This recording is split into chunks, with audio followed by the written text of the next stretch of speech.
முதல்ல இந்த குழுவிற்கு தலைவரா போட்டிருக்கக்கூடிய குரியன் ஜோசப், இவர் உச்ச நீதிமன்றத்திலேயே ஒரு சிறப்பான நீதிபதியாக செயல்பட்டு பணி நிறைவு பெற்றவர். நம்முடைய முன்னாள் ஜனாதிபதி KR நாராயணன் அவர்களுடைய வரலாற்றை ஒரு ஆங்கில புத்தகமாக வெளியிட்டிருக்காங்க. அவருடைய புத்தகத்தை பற்றி எழுதுகின்ற போது ஒரு 30-40 வருடங்களாக ஒரு மலைவாழ் பகுதியில வாழக்கூடிய பழங்குடி மக்கள், அந்த பகுதியில பொது இடத்திலேயே வர முடியாத அந்த மலையாள பின்புலத்தில் இருக்கக்கூடிய ஆட்களினுடைய ரைட்ஸ், லேண்டு, இது சம்பந்தமா KR நாராயணன் அவர்கள் எடுத்த சில முயற்சிகளை பற்றி அவர் எழுதும்போது குரியன் ஜோசப் போன்றவர்களுடைய அவருடைய உதவியை அதுல கோடிட்டு காட்டியிருக்காங்க. அதே மாதிரி பாத்தீங்கன்னு சொன்னா கேரளாவில் இருக்கக்கூடிய பல்வேறு விதமான சமூக இம்ப்ரூவ்மெண்ட், சோசியல் எம்பவர்டு ஒர்க்ஸ்ல குரியன் ஜோசப்பினுடைய பங்கு என்பது மிகப்பெரிய அளவுக்கு பேசப்படுகின்ற பொருள். அவரை தலைவராக போட்டிருப்பது தமிழ்நாட்டினுடைய முதல்வர் எடுத்திருக்கக்கூடிய நல்ல முயற்சி. அதே மாதிரி அந்த உறுப்பினர்கள் 2 பேருமே, ஒருத்தர் ஓய்வு பெற்ற IAS வர்தன் செட்டி அவர்கள், அவர் இன்னைக்கு கடல்சார் பகுதியில் இருக்கக்கூடிய கடைசியா பணியாற்றியது கடல் பகுதி மீனவர்களுடைய வாழ்வாதாரங்களை பற்றி.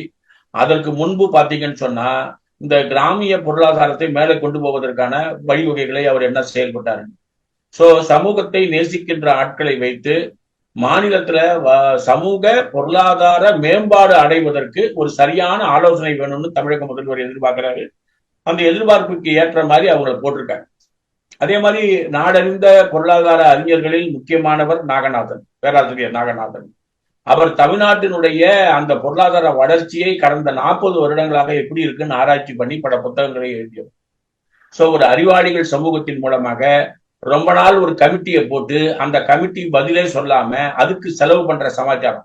நான் யார சொல்றேன்னு உங்களுக்கு ஞாபகம் இருக்கும், ஜெயலலிதாவுடைய மரணம் சம்பந்தமா போட்டிருக்கிற கமிட்டியை 4 தடவை நம்ம எக்ஸ்டெண்ட் பண்ணோம். அதுக்கான செலவு, அதுக்கான பதில், இது எதுவுமே தமிழகத்திற்கோ இந்தியாவுக்கோ பலன் தரக்கூடிய செயல்.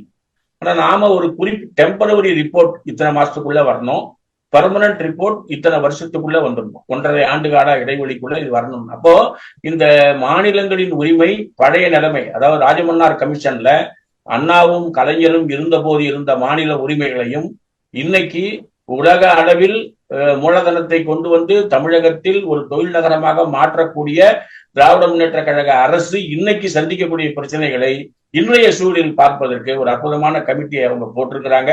இது தமிழகத்தினுடைய மேம்பாட்டினை மேலும் மேம்பாடு அடைய செய்வதற்கு அவருடைய பங்கு என்பது உதவும் என்றுதான் நம்ம பார்க்க வேண்டியிருக்கு.